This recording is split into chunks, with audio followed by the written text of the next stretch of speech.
Hello and welcome back to the Fantasy Playmakers. What's up, guys? For today's video, I'm going to be doing another mock draft. This is going to be a 12-team league. Haven't done one of those in a little bit, and I'm going to be drafting from the 4th slot. I don't think I've drafted from the number 4 position yet, so we're going to try it out. And this is going to be a pretty standard roster settings. 1 quarterback, 2 running backs, 2 wide receivers, 1 tight end, and then 1 flex, and then a bench slot. And I don't know if I mentioned it, but half PPR. If you guys watch this mock and you find yourself enjoying the content, please just make sure you leave a like and subscribe to the channel. That really helps support me a lot, and I would appreciate it. But let's get started. So before our pick here at the 104, we saw Christian McCaffrey, Dalvin Cook, and Derrick Henry come off the board. I think this is a pretty typical start. This is how I would rank the top 3 running backs, exactly in that order. So it makes sense. So the guys that we're going to have on the board here, it's going to be players like Alvin Kamara, Saquon Barkley, Zeke. I think those are probably the big 3 that I'm going to be looking at. But I think this is a pretty clear pick in my mind. I want to go with Alvin Kamara here. I understand that some people may like Saquon Barkley, but his injury kind of carrying into the 2021 season and them not confirming that he's going to be ready for week 1 is definitely concerning for me. I don't want them to rush him, back onto the field and then he re-injures something. It's just not something that I'm going to be buying in the first round. I don't want to be buying a guy who's already injured. So I'd much rather go with Alvin Kamara, who also has a very high ceiling. He does have a little bit of uncertainty with his situation with the Saints and their quarterback, but I think he's proven that he's going to get the ball no matter who's there and going to put up a really solid RB1 season. So I'm feeling pretty good about Alvin Kamara as my RB1. So after our pick in the first round, it was a pretty solid split between running backs and wide receivers. We saw Saquon, Najee, Jonathan Taylor, Nick Chubb, and Zeke all come off, and then Hill, Devontae Adams, and Diggs. And then second round, also a solid mix between running backs and wide receivers with Travis Kelce mixed in there. I think Kelce is going to go a lot higher than that, but that's really the only complaint I have here. And Najee Harris going at the 106, definitely too early in my mind, but I wouldn't bet against some people going for that upside with all those touches he could get. But so now we are up here, and I'm going to be looking at running back or wide receiver. I'm not going to be looking at Waller or Kittle just this early. Definitely not picking a quarterback in at least the first 4 rounds. So we're locked into running back and wide receiver. And at running back, I think the top option here is Joe Mixon. I think I'm even higher on him than consensus. I just think he's going to have so many opportunities in this offense on the ground and in the air with Giovanni Bernard gone. I talked about him in yesterday's video where I compared him to Antonio Gibson. And so I'm just a huge Joe Mixon fan. I think his ceiling is very high with that huge workload he's going to get. So at running back, he would definitely be the top option for me here. And then at wide receiver, DK, AJ Brown, can't really go wrong with those guys. But I really like Joe Mixon here. I like to go running backs early and often, so being able to lock up 2 running backs that I view as RB1s, I have Joe Mixon as my RB11, so I think the value here is really nice, and that's the direction I'm going to be going with this pick. To finish up the second round and to start the third, we saw every position come off the board. At wide receiver, Metcalf and AJ Brown. At running back, DeAndre Swift and CEH. And then Darren Waller came off at the 301. And then the first quarterback, Mahomes, went at the 303. So let's take a look at who is still available for us with this pick. We probably don't want to go running back unless there's some crazy value. And I don't really see it here. You got Dobbins, Carson. Those are solid guys, but maybe not this early. Like I mentioned, not going to be going quarterback. So I'm going to be looking at wide receiver and tight end. I think at wide receiver, the top options here would be Thomas and Keenan Allen.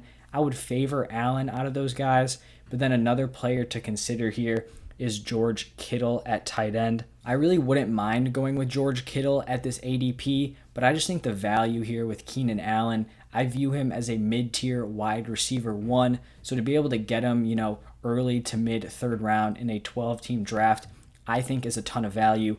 I'd be cool if you would like to go Michael Thomas with this pick. I wouldn't argue against it, but we saw last year when Keenan Allen and Justin Herbert were on the field together, they were balling out, putting up huge numbers, and I only expect that to improve this year. That offensive line is way better, and Herbert's going to have another year of NFL experience.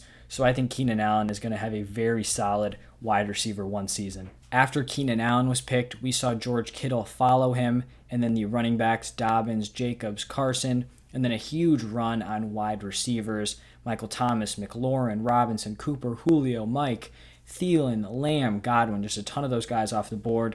And then Josh Allen was mixed in there in the 3rd round. But now it's our pick at the 409. Right now we've got 2 running backs with Kamara and Mixon, and then 1 wide receiver with Keenan Allen. I still think it's too early to go quarterback. I'm not going to be looking at this second tier of tight ends, the Hockenson, Andrew, Pitts group. Definitely not going to be looking at them this early. So probably looking again at the running back or wide receiver position. At running back, you've got Gaskin and Mike Davis. I really like both of those players this year. And then at wide receiver, you have Robert Woods, DJ Moore, Cooper Kupp. This is a pretty tough choice between Gaskin and Woods. I'm going to take a look at the draft board to see the players picking after me. Maybe we get an idea on where they're going to be going with this pick.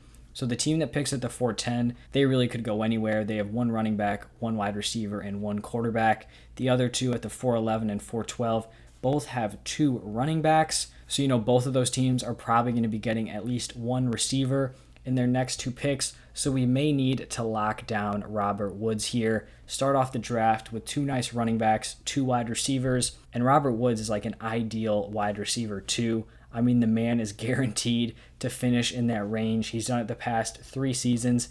But this year, he has some kind of newfound upside with Matthew Stafford at quarterback. This Rams offense could be much improved, and so I'm really solid having him as the wide receiver 2. To finish the 4th round, we actually saw James Robinson come off at the 410. That is way early for James Robinson.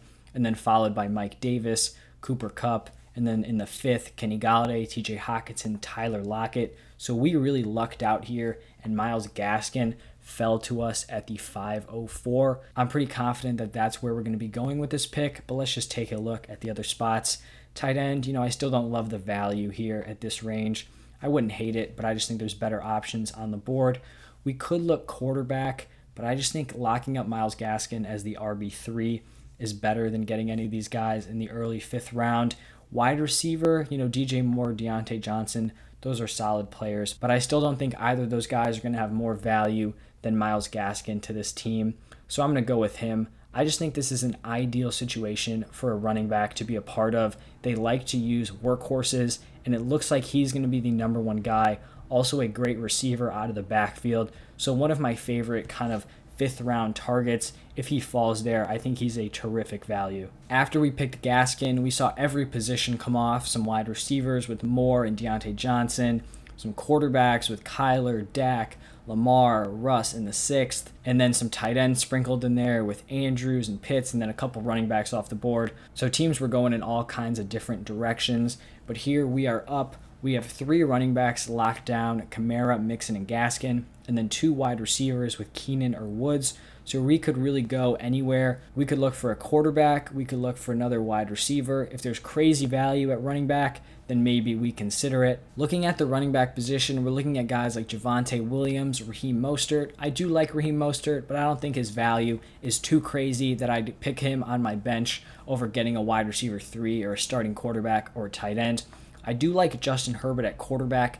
I would just like that value a little bit more in the next round, especially considering the guys going after him: Hurts, Tannehill, Brady, Stafford. I've talked about that in basically every video. I love the value in the late rounds at the quarterback position. At tight end, I do like Dallas Goedert. I just think it's too early to be going kind of this next group of tight ends. And then at wide receiver, a guy who's sticking out to me is Jamar Chase. And I think I'm a little bit lower on him than consensus, but I mean, falling this far, the value just seems too good to pass up. He has a very wide range of outcomes. He outperformed Justin Jefferson in college while being the younger player, so he could step in and finish as a wide receiver 1 in fantasy, one of those top 12 guys, and I wouldn't be shocked. But I mean, it also is just tough to step in and perform right away, and they already have some solid receivers there with Higgins and Boyd, but I do feel a little bit more comfortable picking him as my wide receiver 3, because I don't have to start him if he busts. It's definitely going to hurt my team, but it's not going to be as big of an issue since he's not locked into my starting lineup. So this is a risk I'm willing to take here. I'm going to bet on that upside and just his overall talent as a prospect and hope he hits this season. After our pick, we saw almost entirely wide receivers come off with Juju, Cooks, Devontae Smith, Raheem Mostert was thrown in there, and then Corey Davis and DJ Chark. So now we are up at the 704. And once again, we could go in a couple different directions here. We still don't have a starting quarterback or a starting tight end. We're even at 3 running backs and 3 wide receivers. But I talked about with the last pick, I didn't like the Justin Herbert value in that earlier round. But now here in the 7th round, I think we may have to take a serious look at that. At running backs, there are some decent options here. Javonte Williams is still on the board, but I'm going to be honest, I am not a huge fan of him this year. I don't really understand why people think he's going to come in and immediately take over the starting role from Melvin Gordon. Melvin Gordon is still a very capable starting running back, and this Denver Broncos backfield is not one that kind of yields a lot of fantasy points. I was feeling decent about Gordon as the sole running back in that room, but they just do not use running backs in the passing game, so I don't think there's any shot that it can support 2 running backs who are both trying to get touches, so just not a big fan of Javonte Williams here. At wide receiver, you've got some solid options with Sutton, Anderson, Boyd, tight end, the same guys, Goddard, Fant. So I think the value here is definitely at the quarterback position with Justin Herbert. Get a little pairing with him and Keenan Allen. I expect both of those guys to ball out this year, so I'm solid having Justin Herbert as my quarterback 1, and we're 1 player away from finishing this starting lineup. To finish up the 7th round, we saw 3 quarterbacks come off and then 5 wide receivers, and then to start off the 8th round, it was a heavy mix of running backs and wideouts. So now it's our pick here at the 809. We've got our quarterback spot filled. We have 3 running backs, 3 wide receivers, still no tight end, so that's a position we could be looking at here. Dallas Goedert is still on the board, but I do still want to take a look at running back and wide receiver to see if there's any value there. At running back, I'd be looking at David Johnson, James Conner, or Trey Sermon. I think David Johnson is being very undervalued this year. I understand he's nowhere near what he was before, but he still has a chance to lead a backfield, and that's not something that's very common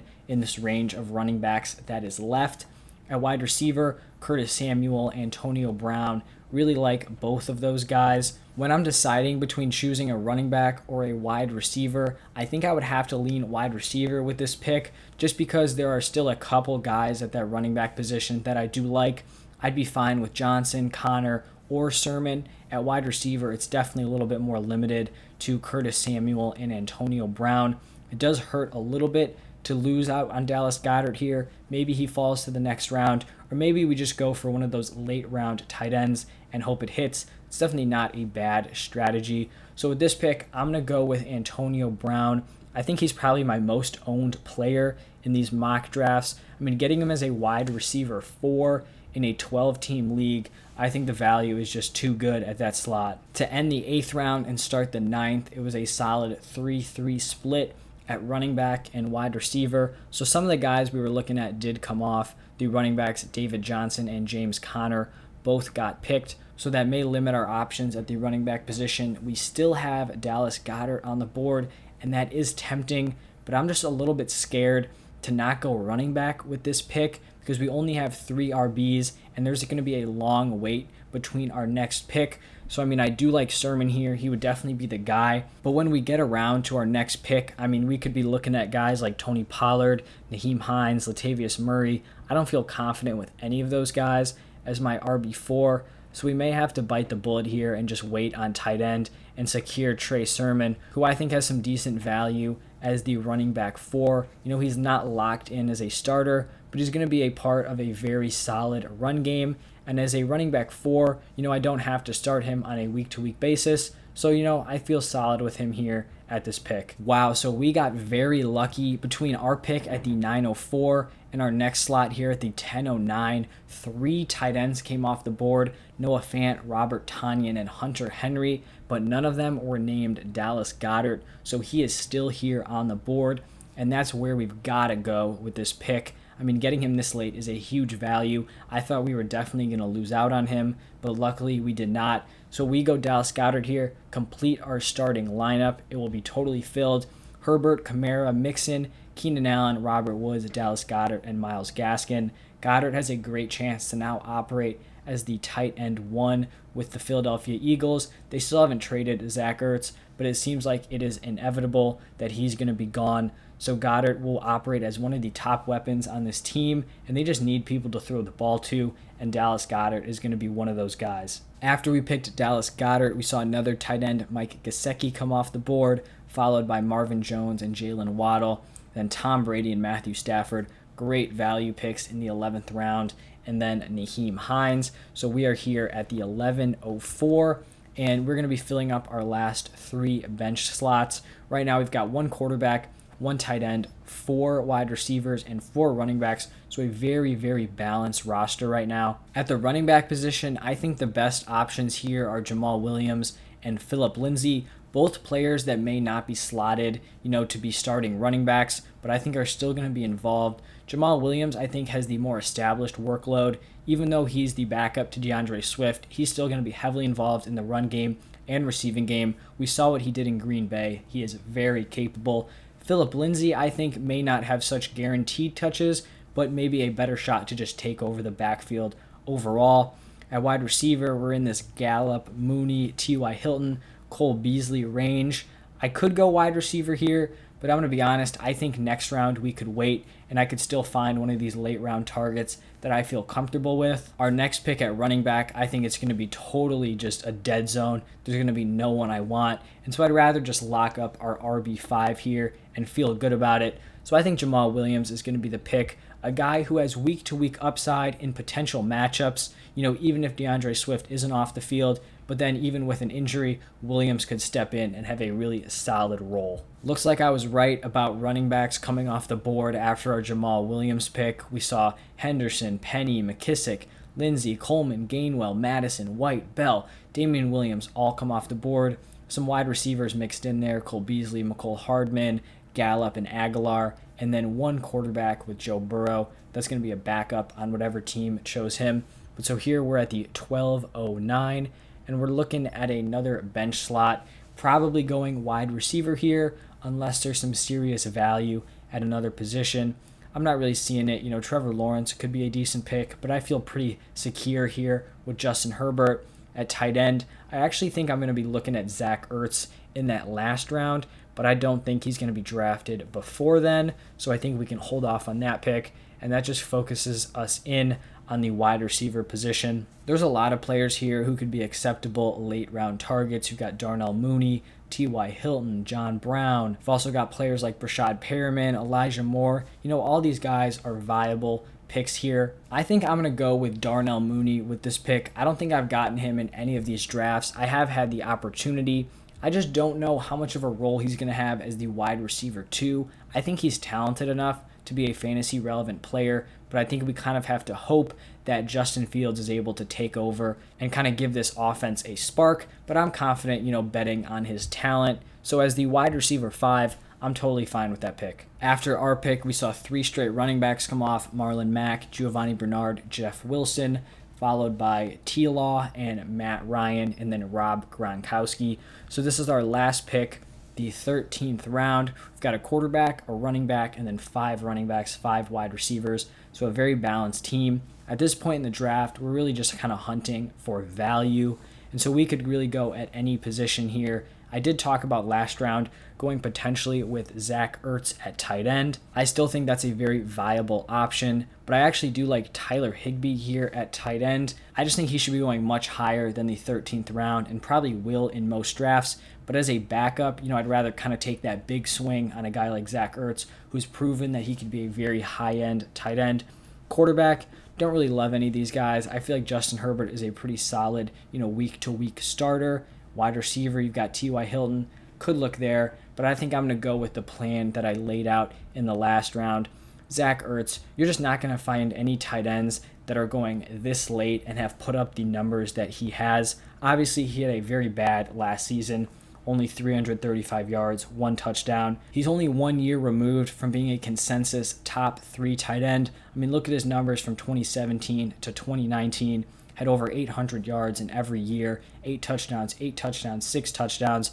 I'm just willing to bet that he still has some juice left in the tank. And I mean, if he gets traded to the Colts, which seems like the most likely landing spot, he has a lot of upside reuniting with Carson Wentz on a team that doesn't have a lot of weapons. All right, so that is going to conclude our draft. This is our final team that we're looking at. Don't worry about the grade. That just grades you on how well you followed their ADP. So let's break down our team. At quarterback, we have Justin Herbert. Running backs, Alvin Kamara and Joe Mixon. Wide receivers, Keenan Allen and Robert Woods. Tight end, we've got Dallas Goedert. In the flex, we have Myles Gaskin. And then our bench is Ja'Marr Chase, Antonio Gibson, Trey Sermon, Jamal Williams, Darnell Mooney, and Zach Ertz. I think our quarterback position is very solid. I view Justin Herbert as a mid-tier quarterback 1. I think our running backs are also pretty top tier. Kamara and Joe Mixon, both running back 1s in my eyes. And then Gaskin, kind of a lower end RB2.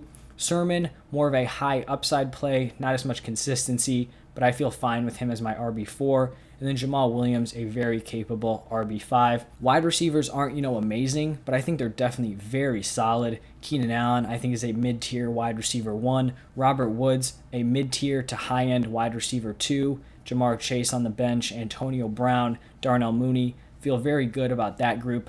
Tight end is probably the weakest point in our lineup. Even though Goddard is probably going to be a mid-tier tight end, he's not one of those kind of big top 6 guys that I think have that high upside. We also have the high upside play with Zach Ertz on our bench. So I'm feeling really good about this roster as a whole, especially in a 12-team league. I think we have a lot of depth and just a very strong starting lineup as well. If you guys watched this video and enjoyed the content, please just leave a like and subscribe to the channel. I would really appreciate it. And also let me know down below, what do you guys think of this team? Would you have made any different decisions? Let me know your reasoning as well. I'd love to hear all your guys' different perspectives. Thank you guys again for stopping by and watching and listening, and I'll see you guys tomorrow.